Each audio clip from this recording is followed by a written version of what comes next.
Mesdames et messieurs, bonjour à toutes et à tous, bienvenue sur la deuxième partie de notre message Signification des rêves. Signification des rêves avec le prophète Lovi Elias.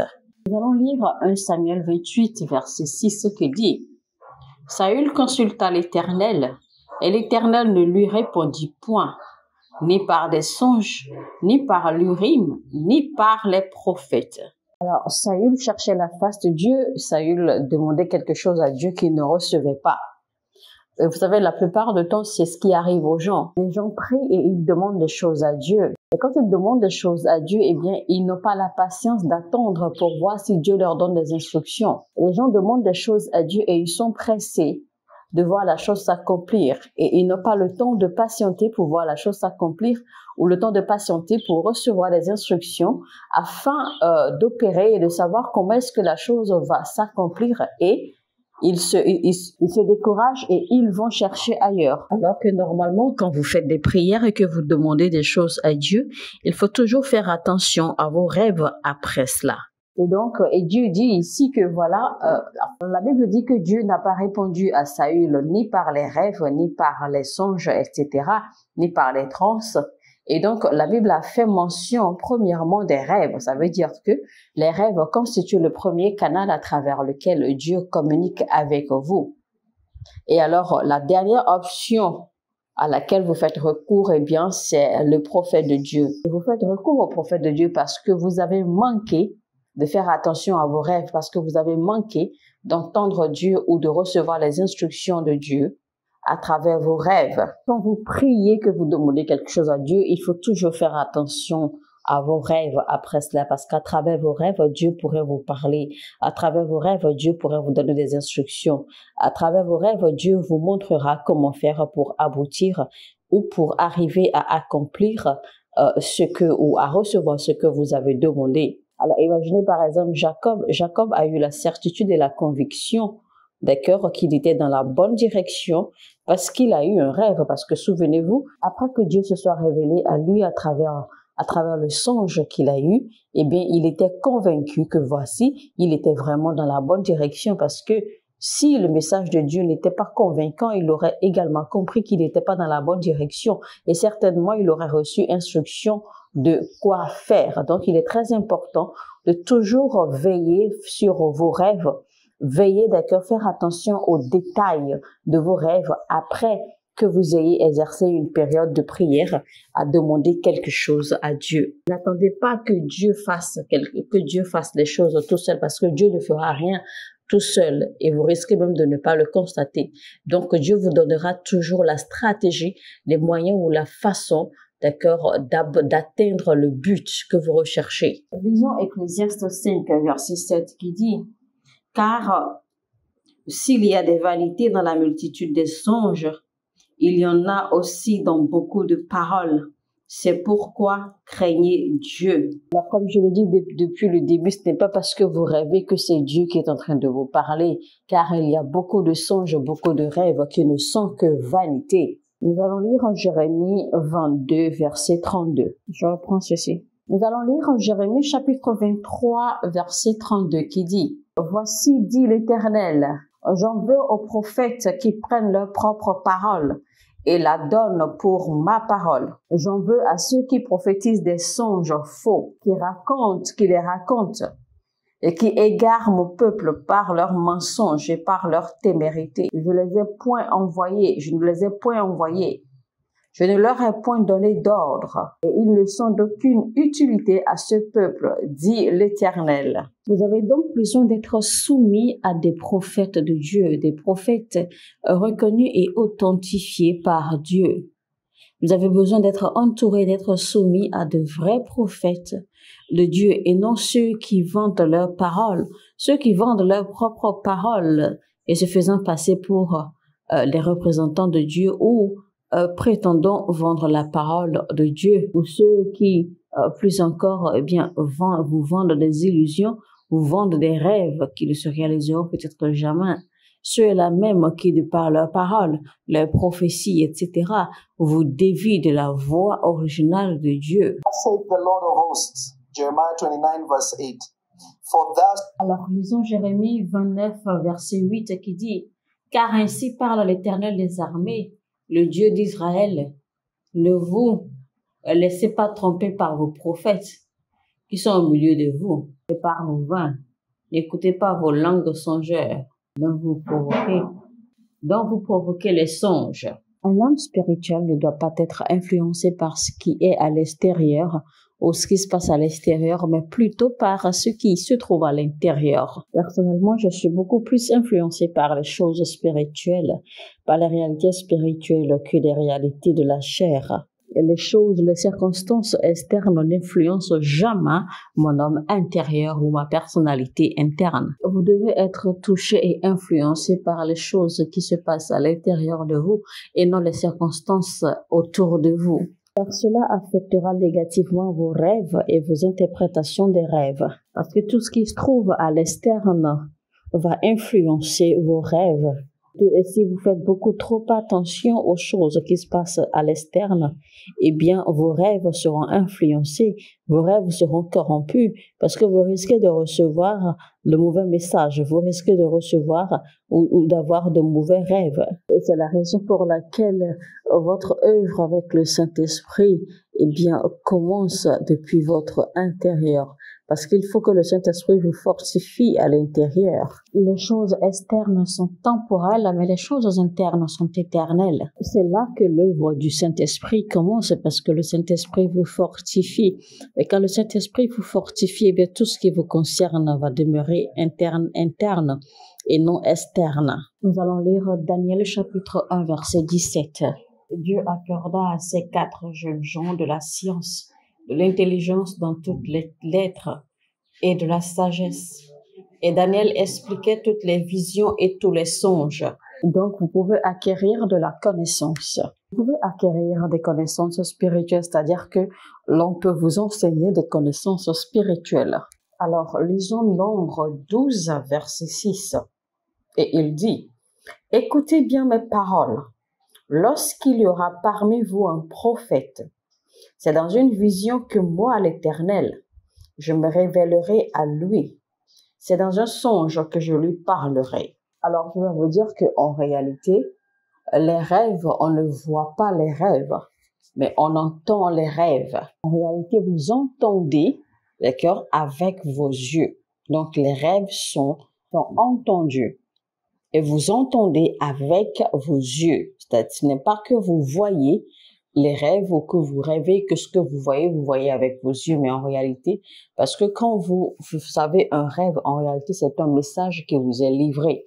Donc, vous entendez à travers vos yeux. Donc, quand vous avez un rêve ou quand vous faites un rêve, c'est Dieu qui est en train de vous parler. Et il n'est pas en train de vous montrer, mais il est en train de vous parler. Alors, si par exemple, vous faites un rêve et que vous voyez un arbre en train de brûler, en fait, Dieu n'est pas en train de vous dire que voici les arbres vont brûler autour de vous ou dans votre vie ou quelque chose comme ça.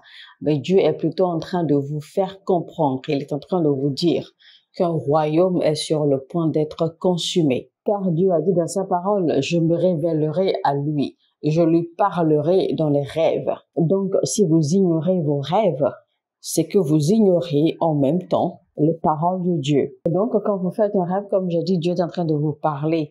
Et un rêve est différent d'une vision. Dans une vision, vous voyez. Mais quand c'est un rêve, c'est Dieu qui est en train de vous parler. Alors, quand l'Éternel vous parle à travers les rêves, il utilise des images, il utilise des objets, il utilise des signes. Il utilise des choses, en fait, pour vous passer un message. Et quand Dieu utilise des signes comme ça, ou des choses, des éléments comme cela, eh bien, il est en train de vous parler. Parce qu'en fait, quand il vous montre quelque chose, c'est qu'il est en train de vous passer un message. Il est en train de vous communiquer un message. Il est en train de vous communiquer quelque chose que vous devez savoir. Donc, les rêves constituent la voix de Dieu. Mais alors, comment interpréter les rêves? Mais avant, je vais vous enseigner comment vous positionner pour avoir des rêves. Dieu parle tout le temps parce que Dieu cherche des gens à qui il peut révéler ses secrets. Donc, Dieu parle tout le temps. Donc, vous n'avez pas besoin de chercher ou d'attendre que Dieu trouve des moyens particuliers ou des façons particulières pour vous parler. Parce que Dieu peut chercher à vous parler, il peut chercher à communiquer avec vous à tout moment et en tout lieu. Dieu parle tout le temps, il parle tout le temps. Dieu vous parlera même des choses qui n'ont rien à voir avec vous. Il vous parlera des choses qui ne vous concernent pas. Il vous parlera des choses à venir, des choses passées, des choses ici, des choses que vous ne comprenez pas, des choses que vous n'avez même aucune relation avec. Parce que c'est comme ça Dieu parle tout le temps. Parce qu'en réalité, il faut savoir que Dieu a des informations qu'il veut passer sur l'humanité. Il a des informations, il en a tellement à révéler. Alors, première chose sur laquelle vous devez travailler, vous devez avant tout changer vos pensées, vos manières de réfléchir. Si vous êtes quelqu'un, vous avez tout le temps des pensées négatives, vous ne pourrez jamais interpréter les voix de Dieu. Simplement parce qu'il n'existe pas de négatif en Dieu. Les pensées que vous générez viennent de votre âme. Et les pensées que vous générez viennent de votre âme sur la base des informations dont vous avez nourri votre âme. Parce que quand vous faites des rêves, c'est le Seigneur qui est en train de parler à votre esprit. Et votre esprit va projeter l'information que vous recevez à votre âme. Et donc, la façon dont vous allez interpréter le message que vous recevez, le message qui atteint votre âme, dépendra de ce dont vous avez nourri votre âme, c'est-à-dire de ce que votre âme contient. Et donc, si votre âme est bien nourrie, eh bien, vous allez interpréter proprement l'information que Dieu vous passe. Mais si votre âme est mal nourrie, eh bien, certainement, vous allez mal interpréter le message que le rêve que vous avez fait essaie de transmettre à votre âme. Parce que la pureté de votre âme est de votre responsabilité. La responsabilité de Dieu est de parler, de passer des informations, de passer des messages. Mais ce dont votre âme est nourrie est entièrement de votre responsabilité. Alors, qu'est-ce que vous avez dans votre âme? Parce que cela déterminera comment vous comprendrez et interpréterez les rêves. C'est pour cela que la Bible nous fait comprendre que les jeunes Hébreux, d'accord, surtout Daniel, en fait, qu'ils avaient eu de la connaissance, ils avaient de la compréhension en toutes choses, en toutes les sciences, même dans les rêves. Ils savaient comment comprendre et interpréter les rêves. Ils faisaient les visions, ce qui veut dire que leur influence était de Dieu, à travers Dieu et par Dieu. Et non basé sur les choses qui les entouraient, mais non basé sur les circonstances autour d'eux. Les trois frères, par exemple, les trois amis, par exemple, le roi leur demande de se prosterner devant leur déesse. Eh bien, ces trois amis hébreux, tellement ils connaissaient leur Dieu, tellement ils avaient confiance en leur Dieu, qu'ils ont gentiment et poliment répondu au roi, même si notre Dieu ne nous délivre pas de cette fournaise de feu, eh bien nous n'allons pas nous prosterner devant ton Dieu et nous prions que tu vives à jamais, que tu vives longtemps, ô roi. Vous voyez, ces trois jeunes, même dans cette situation, eh bien, n'ont pas eu de négativité. Ils n'ont pas dégagé de négativité. Ils n'ont pas prononcé, ils n'ont pas proféré de négativité. Ils ont plutôt proféré des bénédictions encore sur la vie du roi. Ils ont prié encore pour la longévité du roi, quand bien même ils n'ont pas voulu, d'accord, se prosterner devant le Dieu du roi et ils ont maintenu leur foi. Donc, ils n'ont pas permis que les circonstances les affectent ou les influencent, ni leurs pensées, ni leurs convictions, ni leur foi, ni leurs actes. Jusqu'à la dernière minute, ils ont encore prié pour le roi. Vous devez donc avoir un système opérationnel pour nourrir votre âme. Et ce système opérationnel doit être mis à jour régulièrement par la parole de Dieu et par les pensées positives. Pour que vous compreniez ou que vous sachiez la signification de vos rêves, il ne faut pas avoir des points de vue négatifs sur les choses. C'est-à-dire, n'ayez jamais de point de vue négatif sur quoi que ce soit. Vous savez, les gens ont toujours regardé Marie-Magdalène avec un œil de prostituée. On l'a toujours prise pour une prostituée. Mais Jésus-Christ a toujours vu en elle la première évangéliste. Dieu ne nous voit pas, Dieu ne nous regarde pas comme les hommes nous regardent. Et surtout, une personne sage ou un homme sage essaie de voir les autres comme Dieu les voit. Si je prends par exemple l'exemple du serpent, la Bible dit que le serpent est l'animal le plus sage et le plus rusé. Alors, généralement, nous avons toujours vu le serpent comme un animal méchant, un animal négatif, un animal de malheur. Et c'est pour cela que quand les gens font des rêves et qu'ils voient le serpent dans leur rêve, eh bien, votre pasteur ou votre homme de Dieu, la première signification qu'il donnera, c'est que, eh bien, c'est de la sorcellerie. Et donc, il faut prier contre cela pour détruire, car c'est un acte de la sorcellerie. Mais vous oubliez que le serpent est un symbole de guérison et un symbole de sagesse. Lisez bien votre Bible et vous verrez. Le serpent est avant tout un symbole de guérison. Le serpent est également un symbole de sagesse. Maintenant, prenons par exemple l'aigle, parce que l'on sait que l'aigle représente le prophétique. L'aigle représente l'aigle est un esprit prophétique.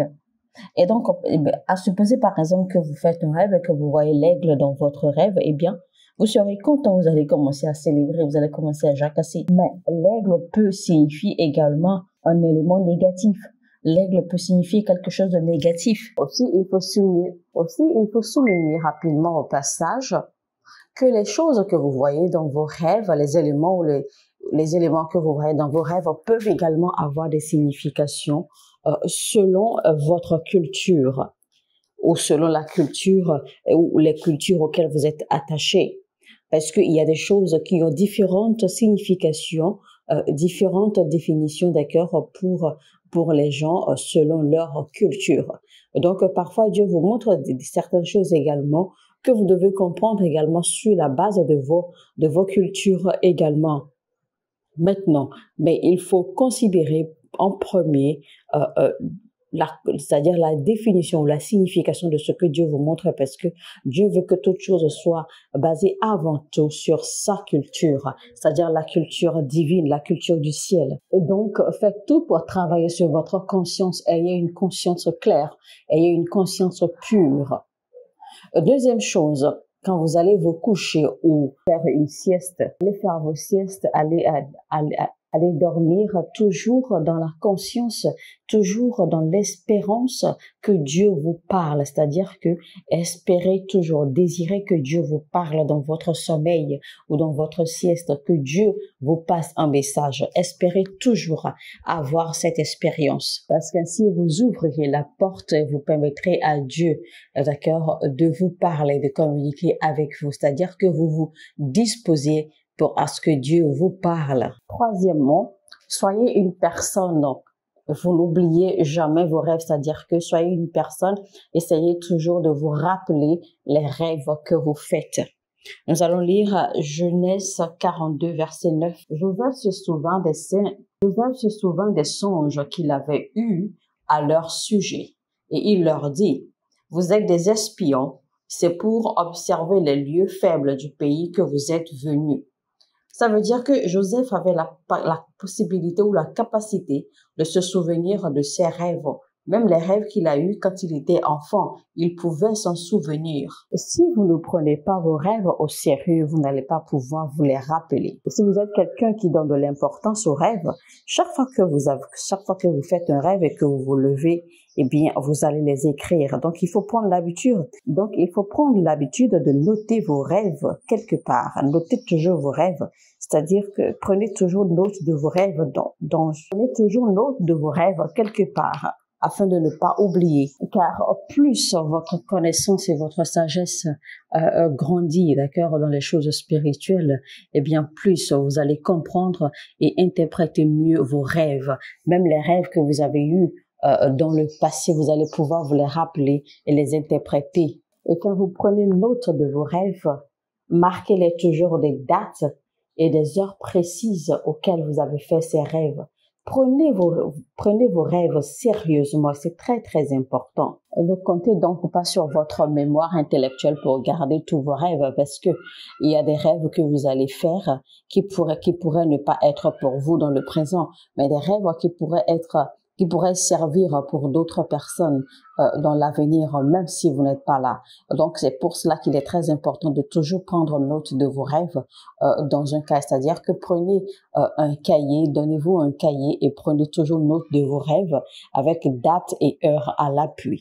Mesdames et messieurs, c'était donc la signification des rêves, c'est-à-dire la position ou les positions à adopter pour mieux comprendre et interpréter ces rêves. C'était donc la deuxième partie et nous sommes à la fin et c'était avec le prophète Lovi Elias. Si ce message vous a édifié, alors chers amis, cliquez sur le bouton j'aime et partagez le lien au maximum. Si vous n'êtes pas encore abonné à cette chaîne, alors abonnez-vous maintenant et activez la cloche de notification pour ne rater aucun de nos messages. Sur ce, je vous dis que Dieu vous bénisse et à très bientôt. Shalom.